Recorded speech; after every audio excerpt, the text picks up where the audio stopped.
You're an MSP leader looking to attract more high quality leads and build lasting client relationships. But let's face it, lead generation can be a frustrating game of trial and error, often leading to wasted effort and missed opportunities. In this episode, we're diving into the strategies that work, including avoiding common mistakes, leveraging the power audience method, and mastering high converting webinars to supercharge your lead generation.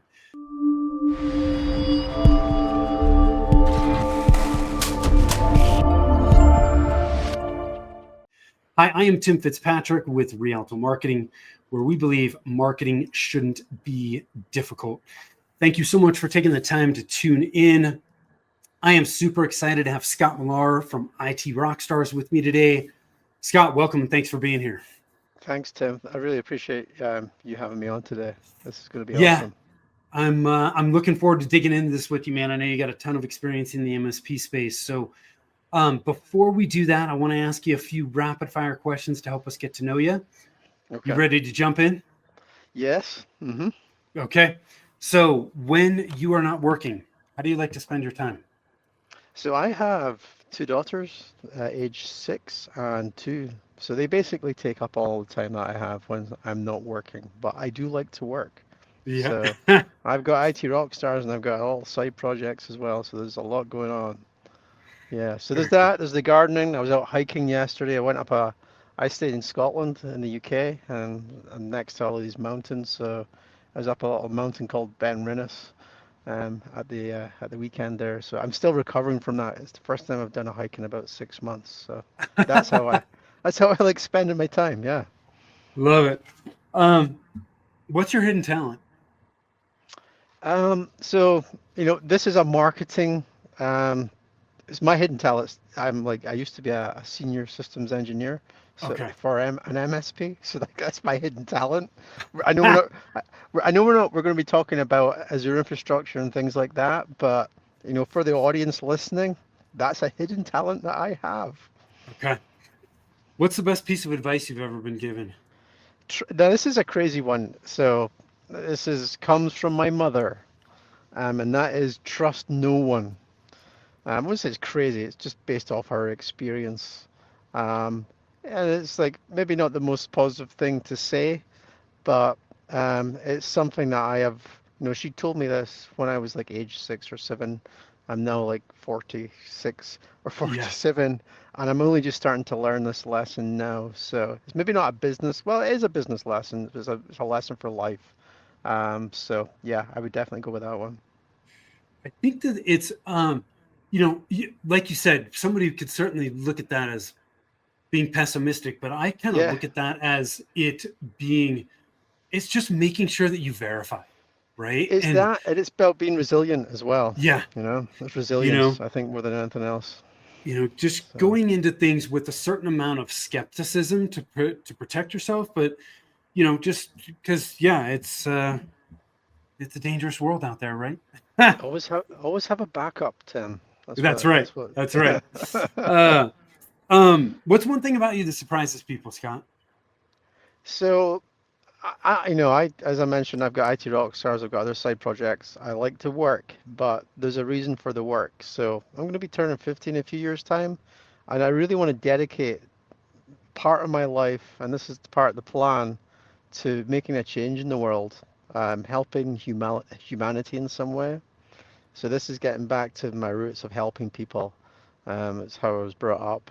I don't know what that change is going to be, but the whole purpose behind IT Rockstars and what I do in my business is that's not the end game. The end game is something much bigger. So something that I can, leave the planet knowing that I've helped humanity in some way. Yeah. So you're using your business long term to enable you to Yep, do good in the world. that's I right. love it, man. What's success mean to you? Success is sitting on a beach and somewhere nice and warm. I mentioned I live in Scotland. Um, um, so that's my success, but really the success is I like to see my clients succeed in what they're doing and how I'm helping them. Yeah, the beaches in Scotland aren't very warm, are they? No, even on the warm days, you go dip your toe in the sea there, and it's you're only in for a couple of minutes. Yeah. So, Where's your happy place? um, so yeah, so it's probably the same question again. So there's a little village down in a little town in the Mediterranean, Portugal called Praia de Luz. I love that place. That's my happy place. That's where I eventually want to end up, and when I eventually do retire and I've changed the world in some way, that's my happy place. Okay. It's Pride Deluge? Is that how I pronounce it? Praia de Luz, yeah. Pride Deluge. Okay. Awesome. I love it. What qualities do you value in the people you spend time with? I like people that think outside the box. They look at a problem and it's an opportunity, and they turn that around from it's a real, problem and issue, and it's actually no, this is an opportunity. So I love looking, finding people like that Yeah. that look at the world in a certain way because I am quite pessimistic, and I always need reminded there's another way to look at the world. Yeah. So, Scott, tell me more about what you're doing with IT Rockstars. I mean, you worked for an MSP for a while, you had an Yeah, MSP, and then you yeah. you shifted gears. Yeah, so I mentioned as a senior systems engineer, did that for many years. I'm still technical at heart. I could go and look at a server log and geek out on that type of thing.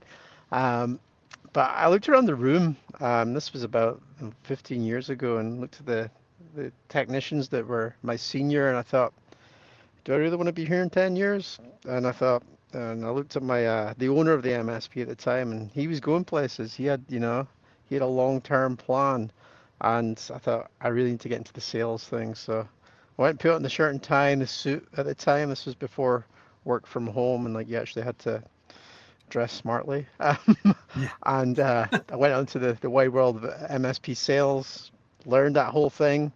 Um, did it for a number of years, but one of the biggest pain points I had within that experience, it was fine when I sat down in front of, prospects that were looking for technology solutions and they had problems, and we were able to explain how our solutions could help them, and how we were better than the other MSP, how we added more value, and all that good stuff. But the biggest problem I had wasn't closing the deals, it was finding people that were, looking for our services. It was a huge pain point that I had.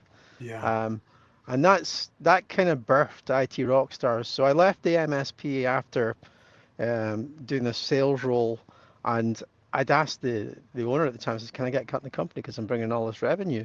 And he was a smart business owner, and he said no. So I went and set up my own MSP, and I got about 6 months into it, and I'd already been through the experience of helping an MSP grow from like 3 staff up to 30. So I know how much work was involved in that, and I was 6 months into this new journey, and I realized this isn't really what I want to do. It wasn't like my passion. I always had this sort of urge, and I geeked out on things like search engine optimization, and marketing. And I thought, let's put the knowledge that I've got in the MSP space and that big pain point I had, and apply what I love doing, which was the marketing side of things. I used to geek out on SEO. I used to have my own break fix computer repair business on the side. This was back in 2007, before I was working for the MSP. And you have to rank, the Yeah. website in Google for repair type terms, residential terms. And I thought, I can maybe do this for MSPs. So the last 6 years, and we started down the route of SEO for MSPs, and it's evolved since that. That's kind of for how IT Rockstars was born. And if you want to know, Tim, like the story behind the name IT Rockstars, was a service desk manager at the time. I think I had actually went and deleted a partition on a server accidentally, like I really messed up. And he said to me at the time, "You're a real IT rock star, aren't you, Scott?" I was like, "Yeah." And I thought he was like complimenting me, able to recover things, but he was actually making fun of me. Um, Yeah. so, and that name just stuck. So, as I mentioned, the whole SEO thing that's evolved over time. SEO still works today for MSPs. It's a very much a long term, it's a longer term marketing effort, SEO, Yeah. but there's much quicker ways to get business in the door. So that's what we focus on, and that's evolved over the last 5 or 6 years how that strategy works. So that's Cool. kind of that brings us up to today. So Yeah, um, and now and with IT Rockstars, it's a monthly membership model, right? And you're not necessarily doing the work for the MSPs, but you're providing them the tools they need to be successful. Is that right? yeah, there's two elements. So Okay. the monthly membership, let's get done with you service, where we have the content, we have frameworks, video-led frameworks by myself in the membership, and monthly content and tools Okay. for MSPs to get to put this framework into place, which is called the Power Audience. Um, but we've had a number of members just in the last 6 months to say, Scott, can you just do this for us? Can you manage it for us? So we do have another tier now. We call it managed marketing. It's like, oh, you speak to an MSP, well, you guys manage the IT, and we can manage the marketing for you. So there are two tiers to our service, Okay.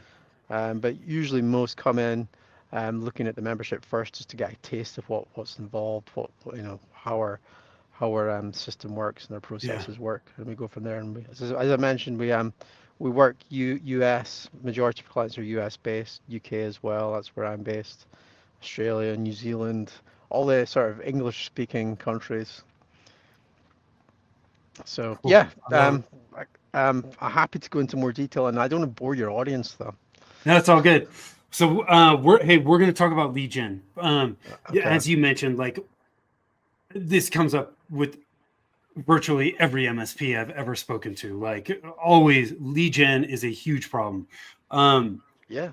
what are the biggest mistakes MSPs make when trying to generate leads, and how can they avoid them?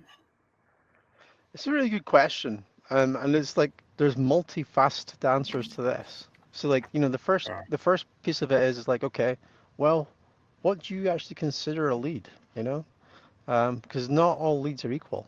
Yeah, Um, and I'll give you an example of that.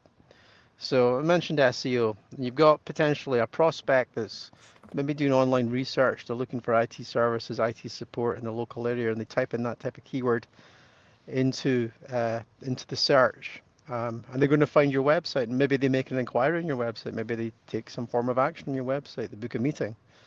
That type of lead, you know, I would say that's like a good lead. That's a warm yeah, lead because like they're further down that sort of sales and marketing funnel. yeah, But there is a whole sort of spectrum of leads from the very top to the very bottom.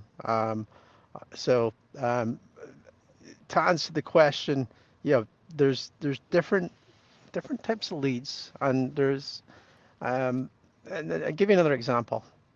You have marketing leads that I call them cold marketing leads. So it's someone that's maybe opted into a lead magnet that you have on your website. You've maybe been running ads on social media, or maybe you're just organically posting on social media, yeah, and they've opted in.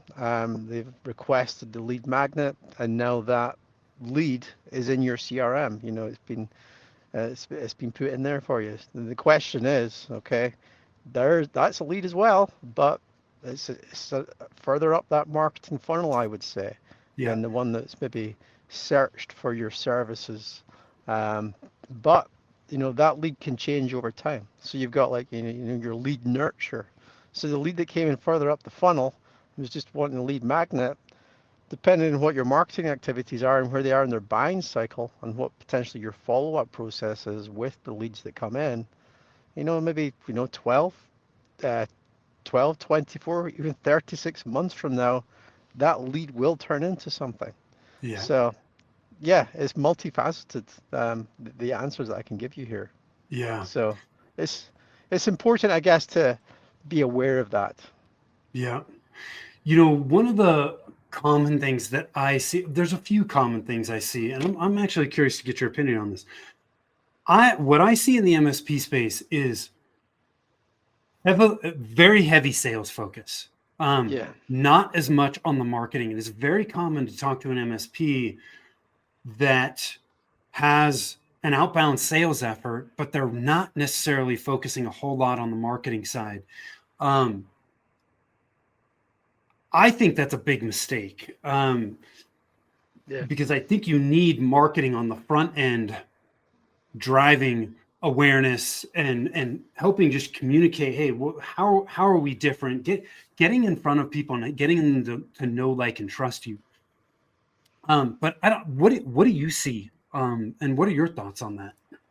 Oh yeah, I would definitely agree with that. I mean, we're obviously going to be biased here, Tim, because we're both Yeah, sort of in the marketing space. yeah, So we're going to give that, yeah, we're going to agree in that. What, I see, and I would agree with it, the fact that it's definitely more of a sales orientation. And I do think that that needs to come first for MSPs. I speak to a number of MSPs that are just starting out and they maybe come from a technical role like I did. And I'm like, one yeah, of the first things is I say to them, like, you need to figure out sales before you go and start your MSP. Because if you don't have that nailed down, then there's absolutely no business. And with all the marketing in the world, without the sales, there just isn't anything. So the way that I see the marketing piece is it helps you get the sale. It's that yes, nurture sequence.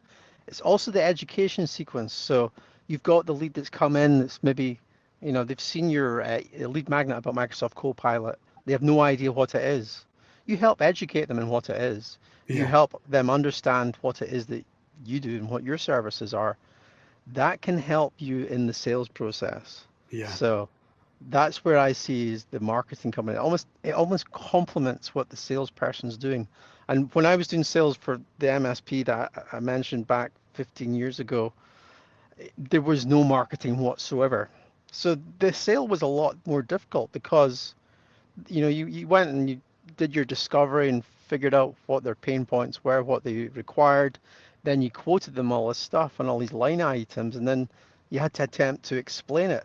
Whereas if you had marketing that led up to that point that educated them yeah, on all of these line items, it's going to be a far easier sell. yeah, yeah. They go hand in hand, right? In my opinion, you need both. You do, yeah. Um, if you don't have marketing on the front end, your sales efforts are going to be not Yeah. nearly as efficient and much more difficult. So Um, I'm learning by this just now. So to give you an example, I haven't done the sales piece because I've had this membership model for the last 6 years, and yeah, we had a couple members that have asked us, can you just manage the marketing for me, which we're doing. And so I'm like, okay, we can go and sell this managed marketing service for MSPs. So I'm now selling that, and I'm struggling because I'm awesome at the marketing now, but I haven't done the sales in 6 or 7 years, or sorry, 15 years. So yeah. it's like you need to have both. Hmm. Have to. So, Oh yeah, Scott, you had touched on your power audience method, yeah. and how it helps MSPs consistently generate leads, while building more long-term relationships. Tell us more about that. Break this down. Okay. So you're an MSP. You want more leads. You know, most marketing agencies, consultants, whatever type of marketing you're going for, they can probably get you more leads. It comes back to the question though of the type of lead that's coming in the door. Yeah, Where are they coming in? I can go onto some of the social media platforms. I can spin up an ad for you. And I was looking at the stats today on from the last year on some of the ad stats that we run. And we were getting leads for around about $5. They were opting into there was a webinar. Um, but a lot of those leads are not going to be, first of all, they just want to maybe know more information about the topic of the webinar or the lead magnet that you have. They're not going to be the ideal type of customer. They're not going to be qualified. And they're certainly maybe just not in that position to buy your services. So you yeah, can quite easily acquire marketing leads. It's very straightforward, but it's what you do with them once you've got them. And that's why I kind of go into this power audience. So you can, through the use of lead generation and ads on social media, you can acquire these leads. And if you set up your lead magnets correctly in regards to the types of things that you drive this traffic to, say, for example, a webinar where you can start to build a relationship. We find that webinars work really well. The reason for that being that you can start to build that relationship with the prospects. You can't really do that with an ebook or a PDF or something that's downloadable. yeah, But if you've got someone's attention there for 20 minutes, like we're doing here today, it's a one-sided relationship more than likely, but you start to build that rapport. And then you off the back of that, they're in your sphere of influence, they're on your CRM. You can be sending out your weekly newsletter to them. You can be retargeting them on the social media and the digital platforms. And over time, what you can do with these leads is you can qualify the ones that are in your CRM, but the ones potentially they've maybe just signed up with their Gmail or Yahoo, they're maybe still consuming your newsletter. You can't really qualify them, you can't pick up the phone and speak to them. Um, but you can have something like a referral program in place where they're maybe not your ideal prospect, but they'll be able to refer you to your ideal prospect with the right type of referral program. So if you're picking up, say, for example, 100, 200 leads a month using this method over the course of a 12-month period, that's maybe 3,000 contacts you've got there, and it's in the local market. So you can target down on the local market, and you can leverage both from your CRM and your follow-up. Maybe you've got an SDR where they're going through the CRM, seeing the leads that are coming in. You've maybe got lead scoring, so you're seeing who's interacting with your newsletters, who's attended the webinars. Yeah. Your SDR's following up, but there's that other colder piece of leads. That's where you can leverage a referral program, and there's some amazing referral programs that I see MSPs using throughout the US. There's some awesome ones. Like speaking to an MSP back in October, he's giving away it was a Tesla, um, and that was his referral. It was some sort of prize. Like I don't know how the structure of that deal worked, but he was giving away to some lucky person. It wasn't necessarily a business, a Yeah. Tesla, because they referred this piece of business to them.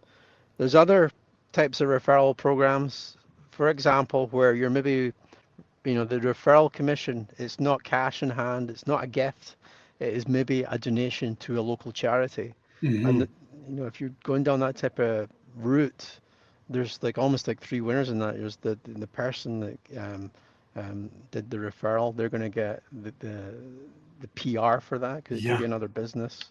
And then there's the two businesses that are connecting there for the referrals. So um, that's why I call the power audience. Hopefully that makes sense, Tim. Yeah. So you're really with the power audience method. It sounds like are a lot of are you highly recommending some type of paid ad on the front to bring people in? Yeah. Yeah, because you can go down the route, and this is what I see, and I see it. A lot of MSPs are doing this now. They're going and buying data from data sources like Apollo or Yeah. Zoom Info or places like that. Then they're loading it Yeah. up into their a cold email platform, something like Instantly, and they're warming up mailboxes, Yeah. and they're sending out maybe 10,000 emails over the course of a month, and they're getting back, you know, 3 or 4 sales appointments in the diary. And whilst that's like, it's a long-winded method and it's very much your spam. I consider it spamming Yeah. your prospects, Yeah. spamming your local market or the industry, the niche you work in. There's a much better way to do it, and that's to get your prospects to actually opt in to what it is that you're saying. Yeah. And if you look at the cost of those leads, you can go through all that effort, and it probably works out to about the same cost as actually just running the lead gen ads. But you're Yeah. going to have a much warmer audience of contacts that you can leverage. Yeah. So, but once those contacts come in, the key with the power audience method is you've got this multi-pronged, multi-channel approach where it's like, hey, they come in, Yeah, but getting them is one thing, right? I mean, with paid ads, they're gonna come in, but you're not going to convert those well at all if you don't have the back end to support it. And so it's whatever they're opting into, whether it's a webinar or an ebook or a cheat sheet or whatever, yeah, once they're in, we've got to have this process of continuing to nurture and build that relationship.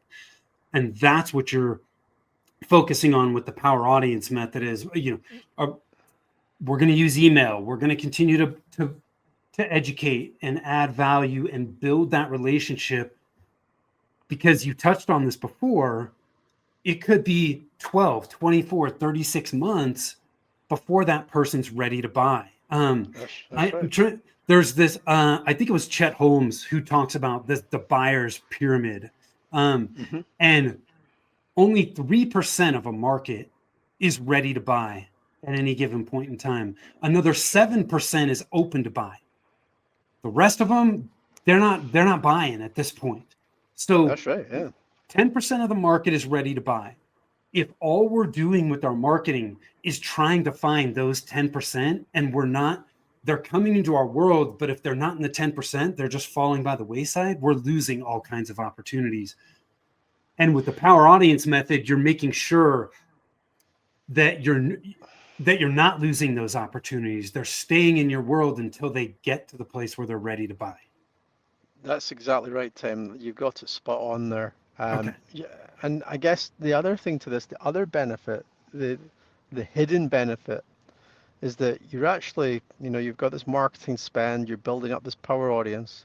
It's actually an asset in the business. So when you come to sell, Yeah. you've got this warm audience, and you can, if you've got like lead scoring set up in your CRM, you can go as part of the value of your business. Yeah. Whereas you can't get that if you're just going after the 10%. Yeah. Yeah. And to tell you the truth, those percentages that Chet Holmes mentions, from an MSP's perspective, someone and a business is looking for IT services, I question they Oh, maybe be even low, they may be even yeah. lower because the buying cycle for an MSP and how sticky MSP services are. Yeah. So Yeah. yeah. I mean, those are I mean, I don't know how long ago that pyramid was Yeah. Hmm. was created, but I mean, they're good rough numbers, but like you said, yeah, depending on the market, I mean, it could be way lower than that, right? Which is Yeah. why there's a lot of MSPs who are making these outbound calls trying to find those people that are in the 3% that are ready, that are looking to buy. And Yeah. they're like, this isn't working. I And it's bet like, you could yeah, make the outbound calls, but just make them to the leads that you're bringing in through your advertising, right. you know? Yeah. Yeah. And stop buying that data that's completely, cold. This is much warmer data that you've generated yourself. Yeah. Well, the other thing too, Scott, is everybody else is using Apollo or whatever it is. I mean, Exactly. And all using the same data sources. So yeah. So and this you're is you're this is speaking my my this is my language. other this is my other argument with this. Now, there's a divide here because I geek out on and to a lot of MSPs on like the cold email side of stuff. But you're basically, if you're, this, cold calling, fair enough. But if you're going down the cold emailing route, you're buying the data and then you're cold emailing, you're really spamming them. At the Yeah. same time as you're spamming them, you're also implementing email filtering solutions to help stop the spam. So it's kind of like you're setting a fire in someone's house, and then you're going to sell them a fire extinguisher. Just like Yeah. morally, it is slightly questionable, Yeah. and I do get the other side to that. Well, you still need to do business, and I do get that. And as I say, this is a better way to do it. Have Yeah. a warm list of contacts that you're generating off the back of your marketing. There's more than one way to skin a cat, right? There is, yeah. Hmm. Um, so Scott, you touched on webinars. I'm a big fan of webinars. What Let's dig a little deeper into that. What are Okay. the key elements of a high converting webinar, and why is it such a powerful tool for lead gen in your opinion? Okay, so I'll start with the first thing, that last bit first. So it's powerful for lead gen because if you speak to most MSPs that are in sales, they're basically building relationships to get the sales. That's what it's all about. So Yeah. how can you build relationships at scales? Well, either an event or a webinar. You can have Yeah. 20, 30 people in the room. So that's why I see it as a highly effective method. It positions you as the expert, Yeah. and you're on the stage basically, in the Yeah. virtual stage. The other reason I like webinars is because you just have to click a mouse button. You don't have to go and rent a room and buy Right. everyone buy everyone lunch. And we live in that digital world now, so um, you just never know when the next pandemic's coming down the pipeline. Yeah. So you're basically scaling the relationship starting process. That's why I love them. But some of the Sure. key things in regards to webinars, like attendance. So we'll look at the stats of attendance. We've been facilitating webinars for our managed clients for over a year now. And what we see with attendance is if you can get 100 people to register for your webinar, you're probably going to get around about 25% attendance. So you have to Interesting. be kind of make you aware of that up front, setting expectations, Yeah. because when I first started doing this, I was doing it for IT Rockstars, and I was like, I'm going to spend, it was like $2,000 this month, and I was getting, leads in that certain amount. I had all these people register the webinar, and I only had 25% turn up. But that's a good number. Um, the rest, though, they're still in your CRM. You can still leverage those contact details, Yeah. like we discussed. So some of the tricks in regards to engagement and attendance is, this is going to this some of you guys will love this, is to geek out on the how we've set this up. When you're running ads, there's types of ads that are available on LinkedIn and Meta. They're called lead gen ads. So Yeah. the prospect basically just enters their details in a form within the platform itself. So it doesn't even go to a landing page. It pulls the data automatically and they can opt in. You can set up a Zapier connection to pull that data when they opt in. Yeah. And then via Power Automate, you can send them an invite to the webinar and it happens all automatically. So they put their email address in on LinkedIn or Meta, Facebook, Instagram, and they get the meeting invite immediately to the webinar, and it's in their calendar. So that's one of the first mechanisms that we implement for engagement. The second one is actually having a sequence, so an email sequence. So when they do register, you're tagging them in your CRM, they're entering your CRM, and you have an automation reminders basically. Hey, the webinar is going to be in a couple of days. Here's here's the amazing things that are going to happen in the webinar. Here's Yeah. all the cool things you're going to learn about Copilot or cybersecurity in the webinar. And then, a reminder sequence. So you're hitting them maybe 24 hours before, 6 hours, and then like 5 minutes before. So, and I haven't implemented this myself or for my clients, even an SMS reminder. Your CRM might be able to help with that. Just to remind them that it's going to start. So from Yeah. attendance perspective, that definitely helps.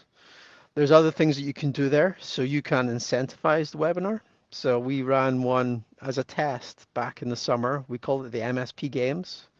And it was almost like a quiz show. And we ran like a series of prizes within this. We used a piece of software to run a game in the webinar. And there was a series of questions that all the attendees had to answer. And there was like a prize rewards at the end of it. So you could be doing that in your local marketplace for a bunch of local business owners, and you could be rewarding prizes, and it gives you that opportunity to, after the webinar, give everyone a call up, just ask them, how did you find the webinar, some feedback, Yeah. where do I send the prizes to? Everyone actually wins a prize. I didn't mention that. So what's your address? Let me send this prize to you. So these are some of the little tricks you can do to really help with engagement, get people to turn up to the webinar, add that value. And then, there's that other 75% that aren't going to turn up, and like, what do you do with them? Well, Yeah. you've got all that content from the webinar. Hopefully you've been recording it. You can go and upload it into somewhere like Opus Clip or one of those shorts, AI short makers that will make lots of video shorts for you. You can blast them all out into your social media. You can tag out the attendees. Yeah. You can run it. You can run them as ads and you're retargeting, and you can send the recording to all the guys and girls that never turned up to the webinar. So there's a whole sequence and series of things you can do with that webinar, and these are some of the things that work the best. I got a couple things I want to ask you about this. Yeah. One, you touched on this a little bit, like in as an example in the MSP space. And by the way, any of the stuff we're talking about can be translated over to all kinds of different industries. But Yeah. you mentioned like, hey, I might do a webinar on Copilot or cybersecurity. What the webinar topic is just something that is going to help educate and serve that target audience. Is that right? Yeah, that's right. So the way I approach the topic, and when someone joins our membership at IT Rockstars, the first two actions we have is set the date of the webinar, decide what your topic is. Yeah. So I always suggest that the topic should be something timely, but something you're also confident talking about. We had a member that did a webinar back in October, Steve, and he was really nervous as he didn't want to do a webinar. He was like, he didn't want to have to be in front of the camera, and I totally get that. But he understood that if you want to change your business and, you know, you're gonna have to challenge yourself and put yourself out there a little bit. And I said, well, just asking the question, what piece of your business do you love? What are you confident talking about? It turns out he's really into backups and making sure his clients have got the right backups. So we did a webinar about it was business continuity. So how can you make that timely? If I Yeah. was talking about backups to you, it's like quite a dry subject. It's like okay. The most interesting question I've got is like, are you actually checking your backups are working? You know, that's always a good one to check. But if you make it timely, so if you think about what's been in the news recently, you had these massive fires in California, Hmm. and all, those businesses and people's homes have been burnt. So you can relate the topic that you're confident with on a timely, something that's timely. And because it's trending, that topic, you're going to get more people that are going to opt in. You're going to reduce your cost for these leads. Yeah. Um, and AI can help with this as well. So you can basically go and scrape the top 10 news articles, and you can basically just say to ChatGPT, these are the top 10 news articles for the last couple of weeks. This is what's trending. This is the topic that I want to talk about. How can I marry the two? And AI will Yeah. give you some really good ideas and like how you can position your webinar. I love that. And so when you couple more things here. When you're running ads to the webinar, how far ahead of the webinar are you running ads? I mean, is it a week? Is it 2 weeks? Is it longer? What are you doing there? This is a great question because I learned this the hard way. I mentioned that I spent like $2,000 back in 2024 thinking I was going to get all these attendees. So I thought, okay, this is a month's budget I'm going to put into this, and I'm going to run it for a month. So I'm going to start the webinar at the start of the month, or sorry, start the ads at the start of the month, and run the ads the whole way up to the webinar. And there's probably lots of different advice. You could go and speak to like an events company, and they'll give you the most scientific approach to this based on their data. But I'm basing it on the data that I have, Yeah. is that you probably want to start around about 2 weeks out. And the closer you get to the date, you're going to find you're going to get more people signing up. Yeah. Um, so that's based on my experience of running Okay. these, what I've found so far. Speak to me in 12 months' time, Tim. I may have a better answer for you. Now, last thing on webinars. Yeah. Um, as marketers, you and I have, I'm sure, been on plenty of webinars where they're going through stuff, they're going through the presentation, and then, I'm just sitting there going, okay, when's the pitch? Um, Okay. Yeah.